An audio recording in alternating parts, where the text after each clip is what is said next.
Salut à toi, bienvenue sur l'œil du scorpion. Alors aujourd'hui, nous allons présenter nos amis les Verseaux. Alors qu'est-ce qu'un Verseau? Quelle est l'essence même? J'aime bien toujours commencer par le fondement principal, l'essence même du signe pour bien comprendre tout ce qu'il en découle et comprendre tous les attributs de ce signe.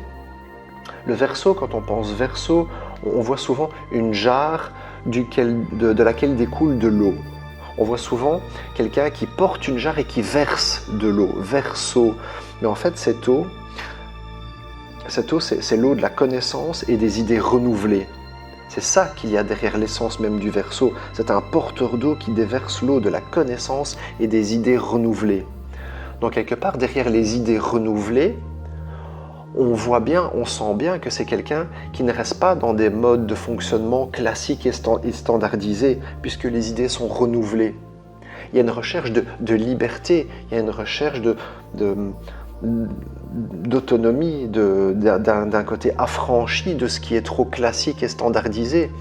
Ce qui rentre dans les normes, ce qui est classique, c'est plutôt l'énergie du Capricorne, qui est le signe qui est juste avant le signe du Verseau.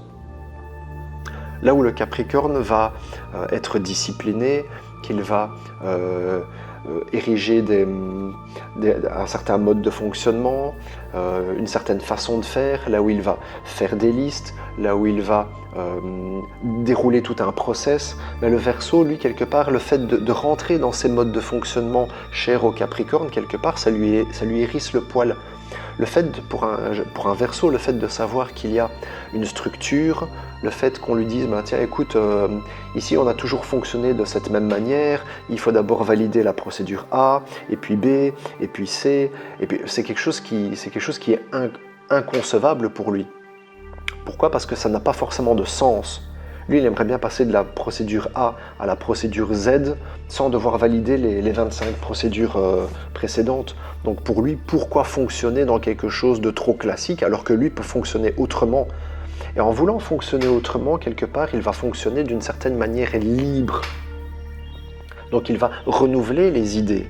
Il va faire sortir quelque part, faire émerger une façon de penser et un mode de fonctionnement plus moderne que celui qui a toujours été utilisé jusqu'à présent. Donc ça peut faire des esprits libres et ça fait des esprits révolutionnaires et progressistes. Donc quelque part, un Verseau, comme il a besoin de se sentir libre, il va trouver son propre mode de fonctionnement qui sera tout aussi bon. Et comme il va trouver son propre mode de fonctionnement, il va faire progresser quelque part le mode de fonctionnement qui est peut-être devenu trop obsolète. Et comme il va le faire progresser, ça va lui conférer une énergie plus progressiste et il va pouvoir en faire profiter les autres. Donc quelque part, il va tirer avec lui pas mal de monde. C'est un esprit libertaire, révolutionnaire dans sa façon de fonctionner, qui parfois dans son rejet des règles peut développer une forme d'anarchisme aussi. Ça c'est pour certains Verseaux, certains attributs du Verseau très très forts dans le refus des règles. Quelque part donc ça va faire de lui quelqu'un de contestataire. Et quelque part, quand on pense aux règles, quand on pense au schéma de pensée très structuré, on pense au Capricorne, donc qui est le signe d'avant, et qui est un signe d'autorité, de pouvoir quelque part. C'est un petit peu typique du parent trop strict, c'est un petit peu typique du patron, de celui qui a la marque d'autorité et qui a érigé des règles et une façon de faire de laquelle on ne peut pas s'en sortir quelque part. Donc le Verseau, ça va être un petit peu quelque part l'élève qui va perturber le cours. Parce que lui, au travers des règles que le prof trop structurant aura imposées, lui va se sentir étouffé et pour lui, ça ne va pas. Si le professeur impose une façon de travailler et que l'élève se dit non, moi je peux très bien arriver à son résultat sans devoir faire tout ça, sans devoir dérouler tout ce qu'il demande, pour moi c'est bon aussi. Donc quelque part il va perturber le cours et derrière tout ça, derrière toute cette énergie, il y a un côté rebelle, révolté, anarchiste, contestataire, désobéissant, indiscipliné, un enfant qu'on va traiter d'indiscipliné, un enfant qui va désobéir. Mais quelque part, c'est un enfant qui a certainement des attributs du Verseau ou des attributs uraniens. Quand on pense à uranien, on pense à Uranus. Uranus, c'est la planète qui maîtrise le signe du Verseau. Donc je t'invite dans ton thème astral à regarder ce que tu as comme planète dans le signe du Verseau, à voir où se trouve ta planète Uranus, dans quelle maison elle se trouve, dans quel signe, et si elle crée un aspect avec une autre planète, ça peut être intéressant. Tu peux aussi regarder dans ta maison 11, parce que la maison 11, elle est en lien avec le 11e signe du zodiaque, qui est le signe du Verseau. Mais un enfant, pour revenir à un enfant qui sera désobéissant, c'est quelqu'un qui va chercher à ne pas obéir forcément, donc à sortir des conventions. Un enfant désobéissant, un enfant perturbateur, c'est un enfant qui va trouver que les règles ne lui correspondent pas.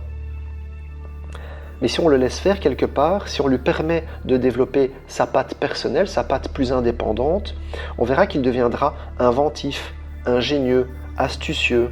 Et quelque part, pour un professeur ou quelqu'un qui est l'autorité en place, laisser quelqu'un échapper à son pouvoir, en le laissant développer son autonomie, sa liberté, pour l'autorité en place, c'est parfois difficile.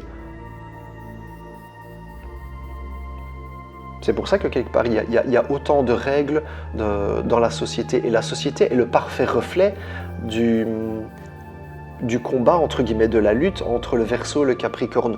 Pourquoi ? Parce que le Verseau, dans le fait de pouvoir avoir des idées renouvelées et progressistes, quelque part, il peut faire avancer, il peut donner un côté plus moderne à la société, à l'humain et à l'humanité en général. Derrière l'énergie du Verseau, il y a un besoin d'être libre. Donc quelque part, et l'adage le dit bien, la liberté des uns s'arrête où commence celle des autres. Quelqu'un qui est profondément libre et qui ne veut pas se donner de limites, quelque part, il va empiéter sur le terrain des autres. Si à 3h du mat, j'ai envie de mettre la musique à fond, parce que pour moi c'est ma liberté, mais quelque part, je vais empiéter sur la liberté de quelqu'un d'autre qui sera de dormir à cette heure-là. Donc c'est pour ça qu'il y a des règles, c'est pour ça qu'il y a des lois dans la société. Je ne peux pas brûler un feu rouge parce que sinon je risque de faire un accident avec une autre personne. Il y a tout un tas de choses qu'on ne peut pas faire parce qu'on ne peut pas être aussi libre qu'on veut. C'est pour ça qu'il y a un petit peu ce combat entre le prof et l'élève, entre l'autorité, la loi et les personnes trop anarchistes. Donc forcément, quand on a une personnalité uranienne, une personnalité Verseau, certes, on apprécie d'être libre, mais il ne faut pas déborder sur la liberté des autres. Donc il faut pouvoir aussi se donner certaines limites. Ce qui fait hérisser le poil du Verseau, c'est la vision étroite des gens, la vision trop structurante, quand on regarde les choses avec des œillères. Ça, c'est un truc qui hérisse le poil du Verseau. Lui, il est plus original, atypique, il aura une façon de fonctionner ou de penser inhabituelle, hors norme, inattendue, imprévisible. L'imprévisibilité, c'est vraiment la signature d'Uranus. Là où on a un Uranus quelque part, il y a vraiment un côté affranchi, il y a un côté imprévu, imprévisible, c'est la soudaineté Uranus. Si quelqu'un a Uranus conjoint à la Lune par exemple, c'est quelqu'un qui a besoin d'indépendance. C'est quelqu'un qui ressent le besoin d'indépendance, d'être libre. Donc c'est quelqu'un qui sera en réaction par rapport aux règles et par rapport à une obligation de fonctionnement. Si quelqu'un a Mercure conjoint Uranus, c'est le mental et la communication qui seront teintés d'imprévisibilité. Donc c'est quelqu'un qui sera facilement dans la contradiction. Parce que pour lui, si on vient avec une vérité toute faite, il ne peut pas accepter cette vérité. Pourquoi ? Parce qu'il ne peut pas se soumettre à une vérité toute faite sans l'avoir détricotée, sans avoir vérifié par lui-même le bien fondé de cette vérité. D'ailleurs, quand on prend un hacker, l'énergie du Verseau, c'est typiquement celle d'un hacker qui va bidouiller un système, qui va le transformer, qui va renouveler le système et qui va se l'approprier. Donc quand on a cette façon de fonctionner assez inattendue, on développe quelque chose de plutôt moderne, d'avant-gardisme et de futuriste. Et là, on sort vraiment de l'énergie du Capricorne qui est le signe d'avant, parce que le Capricorne, il est plutôt traditionnel, alors que le Verseau aura une façon de penser futuriste, moderne, et forcément libératrice. La peur profonde du Verseau, on l'a bien compris ici, c'est la peur d'être contrôlé, c'est la peur de manquer de liberté, c'est la peur d'être dirigé. Donc quelque part, le Verseau, il doit apprendre à vivre son originalité sans dépendre du regard des autres, sans dépendre du jugement d'autrui. Et ce qui est intéressant de voir, c'est que le Verseau se trouve à l'opposé du Lion. Le Lion, lui, c'est celui sans doute qui a le plus besoin de se sentir aimé, estimé, considéré. Il va chercher à plaire. Il a ce truc qui fait qu'en société, il passe bien, il sait plaire, il sait se faire aimer. Mais le Verseau, lui, changer sa façon de faire, changer sa mentalité pour plaire, c'est quelque chose qui ne lui convient pas. Il a besoin de s'émanciper, il a besoin de se sentir libre, et quitte à être un petit peu le rebelle de service, quitte à ne pas fonctionner comme les autres. Pour lui, la liberté, c'est son air, c'est son oxygène. Le Verseau reste un signe d'air. Donc il doit assumer sa différence, sa marginalité, et c'est ce qui fait qu'il a un esprit humaniste. Il y a un lien aussi entre le Verseau, la maison 11. La maison 11, elle parle des amis, de la collectivité, des projets, d'une œuvre à laquelle on se sent porté, mais une œuvre, une œuvre plus dans la communauté, plus dans l'humanitaire quelque part. Le Verseau ici, il comprend que c'est un grain de sable qui fait partie de la plage, donc d'un groupe. Là où le Lion, lui, il aura tendance à être le grain de sable qui a envie de briller plus que les autres. Quelque part dans l'énergie du Verseau, il y a une énergie amicale, parce qu'il y a cette liberté qui est chère aux relations amicales.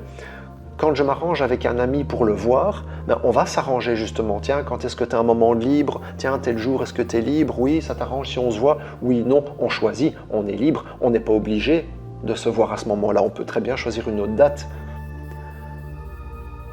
Ce qui diffère quelque part d'un travail avec des horaires, parce qu'une fois qu'on est engagé dans un travail avec des horaires, là, il faut quelque part développer quelque chose de plus professionnel. Le côté plus professionnel ramène aux énergies du Capricorne, où il y a une structure. Donc on voit que quelque part les énergies du Verseau sont plus dans la liberté, et c'est pour ça qu'il y a un esprit plus amical, plus humaniste, plus humanitaire. Et en développant une liberté de penser, une façon de fonctionner plus moderne, on va faire progresser les choses.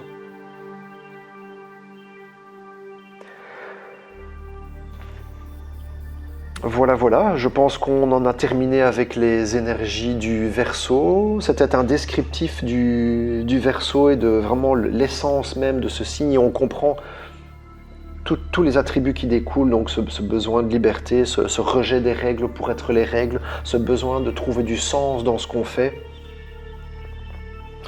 Et donc au travers de tout ça, il permet lui-même d'émanciper les amis, la collectivité, les autres, et de faire profiter les autres d'idées renouvelées qu'il est capable d'insuffler dans ce monde.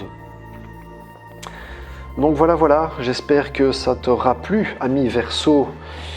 Alors, on avance de plus en plus dans la chaîne, c'est très chouette ça. Il y a beaucoup d'abonnés, beaucoup de nouveaux abonnés. Merci à toi qui t'es abonné.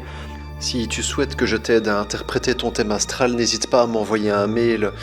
Mon mail se trouve dans la description de cette vidéo. Tu étais sur l'œil du Scorpion. Merci d'avoir regardé cette vidéo. À très bientôt.